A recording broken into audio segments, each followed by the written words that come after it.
Добар ден, гледате Аргумент. Добар ден и за мојот гостин, Тодор Арсов, професор по генетика. Јас веќе ве најавив на вестите, светски признат и познат генетичар, познат и по тоа што сте премногу скромен, а тоа во оваа држава не е добро, но тоа ќе говориме на крај за вашата кариера. Добре дојдовте во Аргумент. Добро најдов, Билјана, благодарам на поканата и еве се радувам што ќе имаме можност да позборуваме за оваа интересна тема. Македонски мозоци, тоа е темата. Добро, инаку само ќе се надоврза во однос на скромноста. Тука мислам во ова ваше студио еднашка сум слушал еден од гостите, владиката Петар, кој што зборуваше за тоа како фалбите може да го возгордеат човека. Мислам дека човек кога станува многу горд и го губи моралниот хоризонт, а мислам тоа се темите за кои што ќе зборуваме денес, така што благодарам за комплиментите, ама еве во моментот ќе ги паркирам. Ќе говориме и за моралот, и за етиката во медицината, и за ваков тип на истражувања и за комисиите. Но одиме по ред. Јас веќе кажав на вестите уште еднаш. Министерот за здравство синоќа, министерот Азир Алију, ми изјави дека формира работна група која ќе ги истражи сите аспекти од овој случај македонски мозоци транспортирани во Соединетите Американски држави за истражување на Колумбија. Тој вели случајот е пресериозен за да не се истражи. Сега ова е огромен успех, ова истражување, сите сме свесни, самиот доктор, професор Алексеј Дума како кажа дека ова е голем успех за Македонија. И тогаш, и денеска, и така треба да го третираме. Проблемот е друг, што оваа држава, освен кога говориме за гордоста, говориме и за нетранспарентноста. Низ 3 децении државност, независност. И сомнежите заради тоа и постојат. Сомнеж во институциите. Во оваа држава не постои доверба во институциите и моето прашање сега до вас е кои се светските стандарди за вакви истражувања? Добро, значи се разбира дека науката е многу важна, бидејќи со научните истражувања дознаваме нови работи и го движиме светот нанапред. Во областа на медицината разбираме малку повеќе која е причината за болестите и дали евентуално можеме на некој начин болестите да ги лекуваме. Значи, медицина без научно истражување, лекови без научно истражување не може да има. Да. Така што стандардите се разбира дека се развивани во светот во текот на изминатите децении, да не кажам столетија. И е вообичаено дека како дел од постапката на администрирање, отпочнување и спроведување на еден научно-истражувачки проект, еден од значајните чекори е секако обезбедување на финансии, а другиот важен момент е добивањето на етичката дозвола. Зошто? Заради тоа што во историјата ние сме научиле дека имало истражувања кои што се правени на многу неетички начин, каде што било всушност загрозено здравието на луѓе со определени болести, кои што, иако што имало лек, да кажеме, не биле лекувани долго време, например, проектот Таскарџи и така натаму, и од тие некои грешки, да кажам, во науката, сме научиле дека нештото мора да го гледаме како општество многу по-прецизно. Со други зборови, кога се спроведува научно-истражувачки проект, тој мора да помине низ една ригорозна оценка од така наречени етички комисии кои што се занимаваат со вклучување на луѓе. Експерти, адекватни, соодветни. Видете, и експерти, но и луѓе кои што се малку подалеку од непосредната област. Например, не е невообичаено во етичка комисија која што вклучува луѓе, например, да членуваат истражувачи, кои што може би се или не се блиски до самиот технички проблем на истражувањето, но исто така тие се вообичаено во светот зборувам многу разнообразни, например вклучуваат, можеби ако е тоа етичка комисија на ниво на универзитет, која што например одобрува вакви проекти, тогаш во неа ќе има и од правната наука, и од социологија, особено етичари, да кажеме, филозофи, математичар. Во Австралија, например, која што исто така секуларна држава, но членува, например, еве баш вчера го проверував составот на етичката комисија и она што викаат pastoral care, значи некој што се грижи за духовната, да речем, благосостојба на луѓето, не можеби нели свештени лица, но можеби професори што се занимаваат со теолошките прашања и така натаму, дури и од општата публика, значи од јавноста неколку представници кои што се избираат на соодветен начин. И на тој начин во тие етички комисии се застапени на поголемиот дел од субјектите, да кажем, и експертите, да кажем, во општеството, и проблемот се разгледува од сите страни. Ние не знаеме во случајов, извинете што ве прекинувам, но да бидеме прецизни за случајов. Не знаеме кој бил во таа етичка комисија. Азир Алиев, предпоставувам, министерот ќе открие преку оваа работна група, ќе излезе на пресконференција и ќе соопшти, зашто ние до сега ништо не знаеме за ова истражување, заради тоа постојат сомнежи. Кажав, објаснив зашто ова е нетранспарентна држава низ децениите. Не знаеме дали имало согласност, подписи на семејствата. Сега вие дали знаете сега како изгледаат етичките комисии?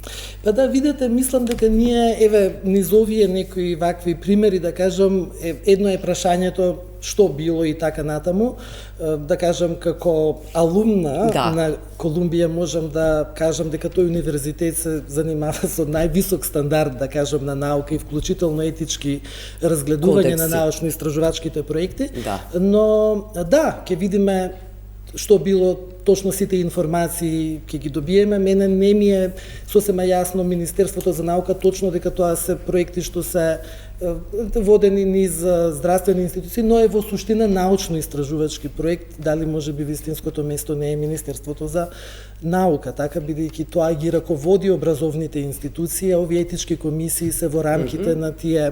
Сега во здравствените науки, да кажеме, не е невообичаено, да кажеме, воколку се спроведува истражувачки проект, во болница, која што вклучува и некаква болничка институција, да се и две етички комисии вклучени, например, етичка комисија на болницата, каде што се собираат, регрутираат пациентите или учесниците во истражувањето, и оваа етичка комисија, да кажеме, од факултетот или од универзитетот. Денес јас имам впечаток дека се релативно еднородни тие комисии, например, во болничките комисии се вообичаено лекари, клиничари и правната служба, да кажеме, представници. Тоа е етичка комисија која што се занимава и со некои поплаки од пациентите, да кажеме, или така, ако има некој проблем за решавање. А во универзитетите, да, исто така имам впечаток дека тоа се по-одделни факултети, меѓутоа прилично еднородни, например, 5 доктори, професори од определени специјалности се членови во таа комисија и ги гледаат проектите така. Мислам дека не недостасува и во овој момент.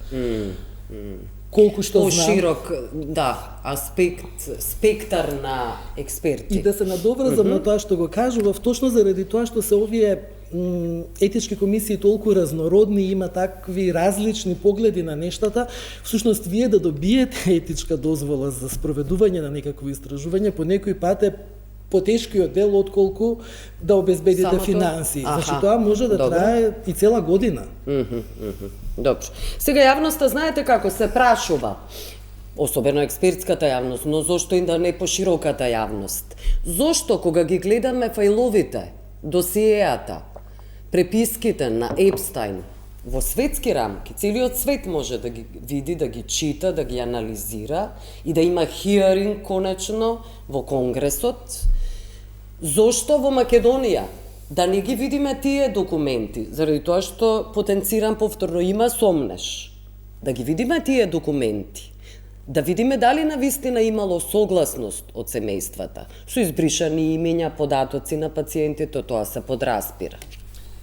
Да видите, не вообичаено, знаете, јавноста да се занимава со овие теми, веќе нас, како што кажувате, за жал, се некако така има по некоја аномалија.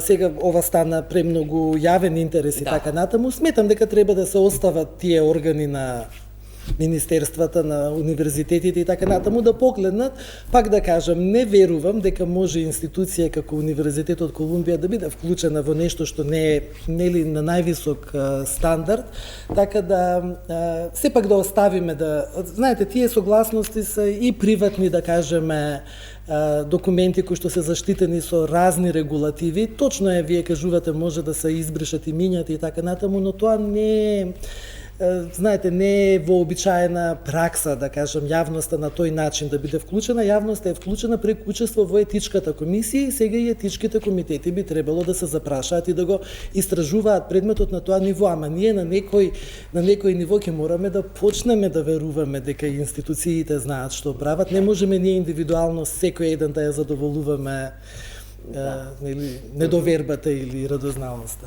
Знаете колку афери и скандали? Вие долго во Македонија имаше. Вие долго не живеевте во Македонија и заради тоа ја споменавте Австралија, таму и работевте конечно.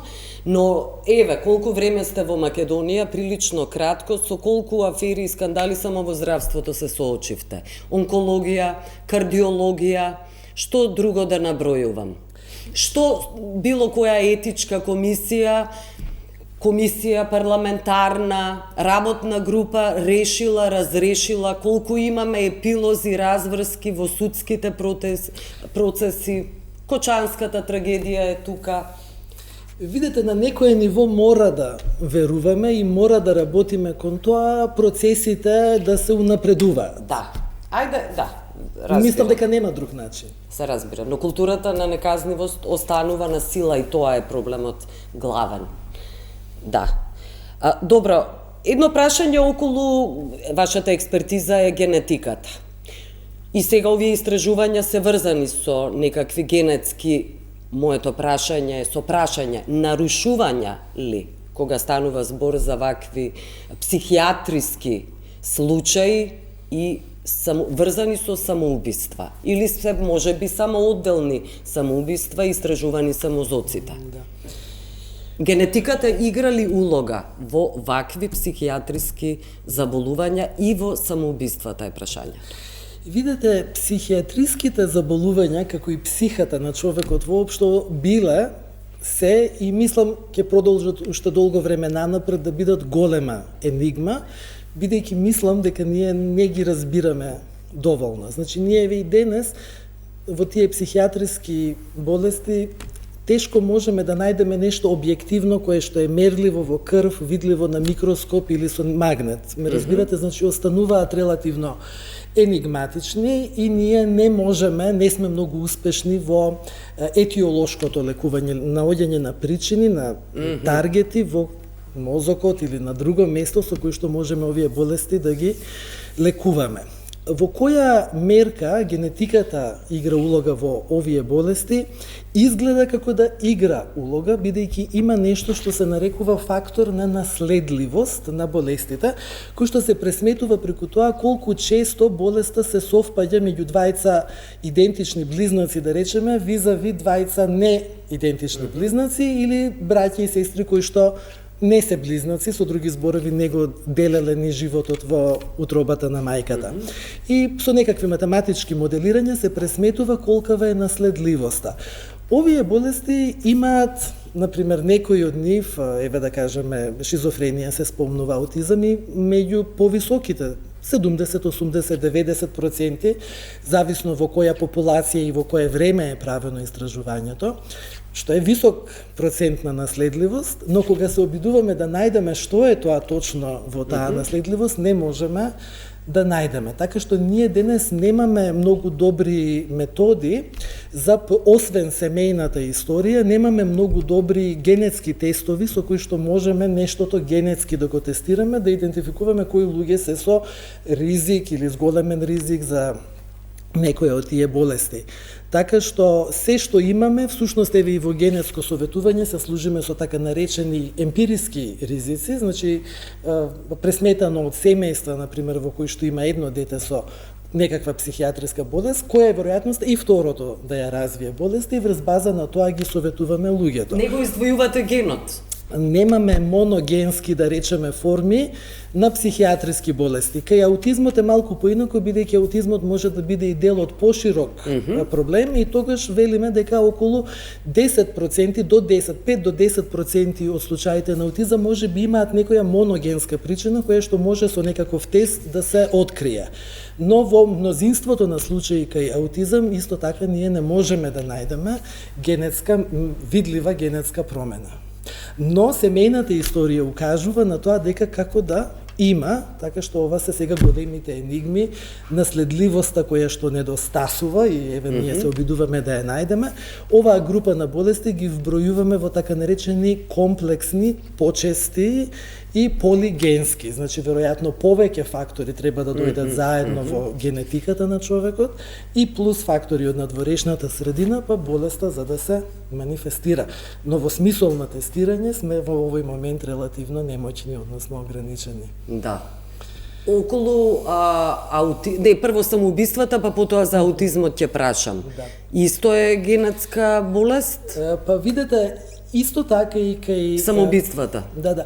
Исто така и самоубиството како некако обид можеби туку како реализирано, како причина за смрт, исто така има определена групливост во семејствата, да кажеме, со пониска можеби 40 до 50% е таа наследливост и може да ме прашате што тоа значи за да не се разбере нешто погрешно, но кога се обидуваме да идентификуваме конкретен фактор кој што ќе може со некаков тест да ни каже кои луѓе имаат зголемен ризик, не сме во таа сфера моќни. Значи, како да има определена генетска наследна предиспозиција, но ние не можеме и знаеме, например, дека кај роднини од прв степен, браќа, сестри, деца, родители, да речеме на индексен случај кој што извршил суицид, дека има нешто поголем ризик отколку во општата популација, но свесни сте дека има поврзаност. Знаеме дека има поврзаност, но еве не можеме да најдеме што е тоа.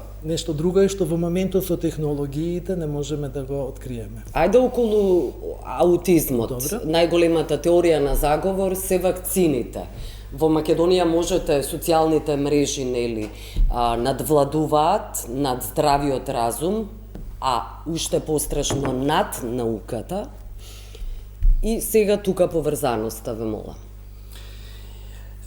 Видете, и аутизмот е една голема енигма. Јас се изненадив пред известно време, можеби ги следевте минатата година од Белата куќа извештаите за последните бројки со честотата на аутизмот во Соединетите држави и бројките се некаде околу 1 на 35. Нека е спектарот растегнат, нека се тука вбројани и полесните форми од спектарот и така натаму, но сепак знаете, 1 од 35 е околу 3%, тоа е неверојатно. Например, исто кога ќе се направат класификации, например, машки деца во урбана средина Сан Франциско, 1 од 10. Ме разбирате? Нешто неверојатно. Тоа нешто не би можело да се објасни со генетика така како што ја разбираме, бидејќи не се менува геномот колку што знаеме толку брзо, па за да може од една болест која што била раритет, да кажам, пред 30 или 40 години, според епидемиолошките студии во Соединетите држави, да експлодира на овој начин и можеби во тие последни извештаи, беше пласирана идејата можеби за некој токсин од средината. Но за вакцините конкретно ние немаме убедливи докази. Вие знаете дека имаше голема афера со публикациите кои што се сега веќе повлечени и наука која што е оспорена од етички комитети и така натаму, значи се случуваат и такви работи.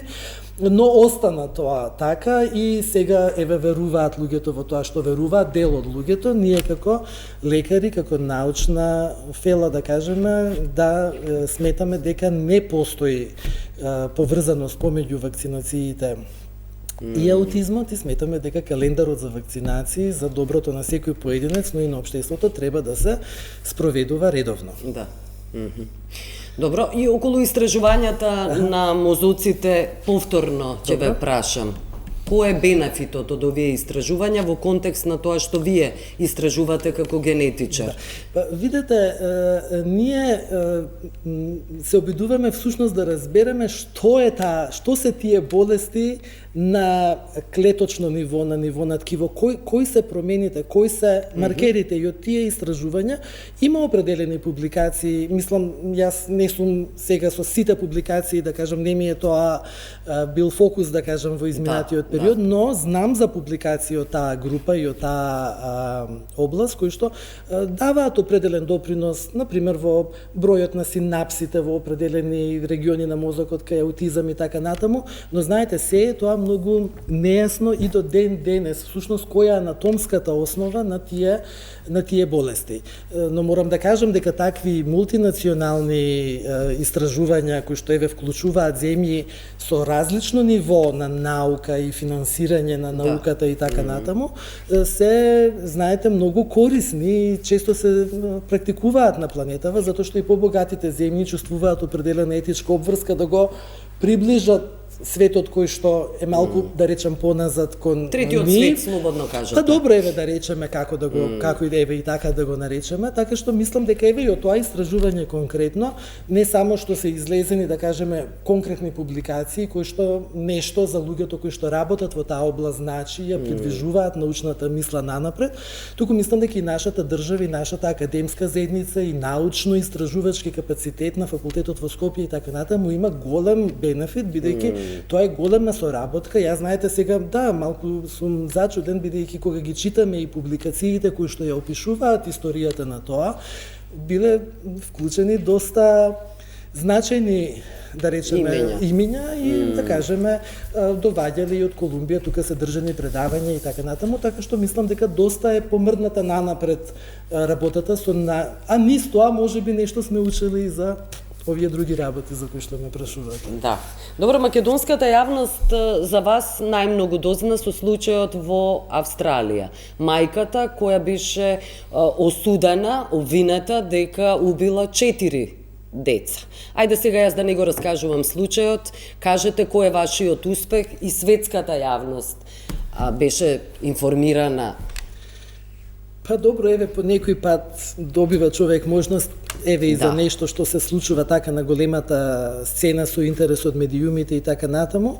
Да, мислам дека повеќе од луѓето што ги следат овие приказни знаат дека нашава група и напор во судските процеси докажа дека барем 2 од децата имаат релативно јасна генетска причина, значи се работи за промена која што води до генетска аритмија, која што била најверојатната причина и за смртта, така што оваа жена после 20 и повеќе години поминати во затвор беше ослободена. Сега благодарејќи на вашите истражувања. Па да ја кажеме, јас сум бил дел од таа група. Ние минатата година во мај во истражувачкиот центар во Лондон Крик, институтот Крик, имавме голем симпозиум на оваа тема. Беше присутна на моје големо задоволство и нашата извонредна амбасадорка во Лондон, Катерина Ставревска. Така што беше присутна и Катлин Фолби, која што ја раскажа својата приказна, да кажеме, и сите ние кои што бевме вклучени во тој процес и од аспект на биологија и од аспект на право и така натаму, и беше еден многу специјален настан. Сега во моментот мислам дека се одвиваат овие процеси со компензацијата и така натаму, мислам дека нешто беше разочарувачки сумата која што беше доделена иницијално и дека е можеби предмет на некоја дополнителна расправа и така. Околу 2 милиони мислам дека беше австралиски долари, понудено за 20 години во затвор. Што е премала сума за особено за Австралија, Да.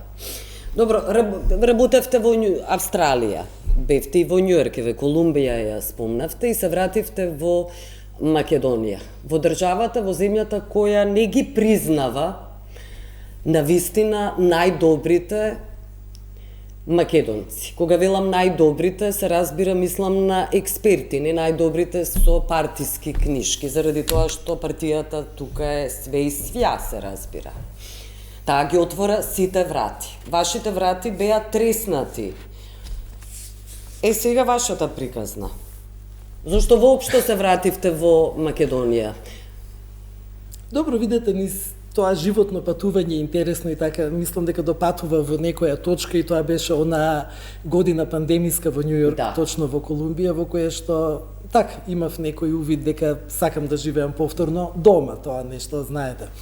Имавте илузии и идеали големи кои треснаа подоцна. Епа добро, мислам, видете, сега пак да кажам, човек мора да верува. Знаете, системот е систем, околностите се тие, но човек мора да верува и да се обидува, инаку мислам дека се загубено, знаете, дека е едноставно, дека е лесно. Не, вие знаете, јас поминав од едниот во другиот универзитет, од Скопје во Штип, надевајќи се дека ете околностите и така натаму, меѓутоа, знаете, да, комплексна е ситуацијата и мислам дека имаме уште од тие детските болести, да кажам, да преболиме, за да дојдеме до тоа да можеме на луѓето кои што еве имаат нешто да кажат, да им дадеме простор и шанса.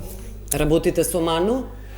Па да, знаете, доста и во клиничката практика, затоа што сепак доваѓаат некои пациенти и така, се тестираат во ману. Ману е нашата еминентна и доминантна, да речем, лабораторија за генетски тестови. Работи многу добро, да не кажам на европско и на светско ниво. Имам соработка, колегите се многу коректни. Очекувате нешто повеќе од таа соработка и коректност? Видете, кај нас проблемот во оваа држава во генетиката, мислам дека не е во тестирањето и мислам дека не ни треба нас инфраструктура во повеќе машини за секвенционирање и повеќе луѓе што се занимаваат со тој проблем, бидејќи мислам дека имаме веројатно најголем број на секвенционери по глава жител во, не знам, регионот, барем ако не и пошироко, но мислам дека тука кај нас недостасува клиничката поддршка на пациентите што поминуваат низ овие патишта, кои што се за жал по некој пат многу замрсени, особено во пренатален контекст, значи кога е бременоста во тек и кога одлуки треба да се донесуваат релативно брзо.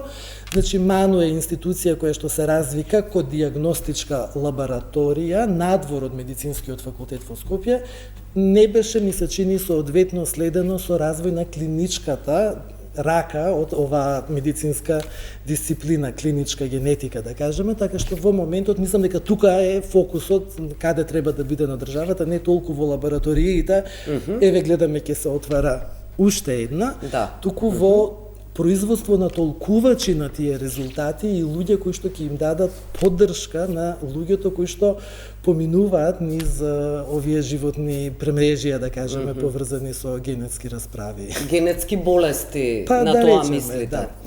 Да, генетски болести, дали лично, дали во семејството, дали во бременост која што е во тек, секако комплексни психосоцијални контексти и ситуации, да кажеме.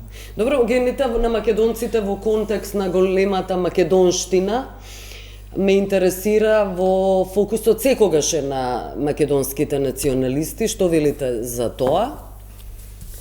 Видете, ова со, да речеме, нации, држави, народи, да кажеме, се релативно скорешни феномени во човечката историја, да кажеме, можеби неколку стотини, ајде да кажеме 1000 години, така?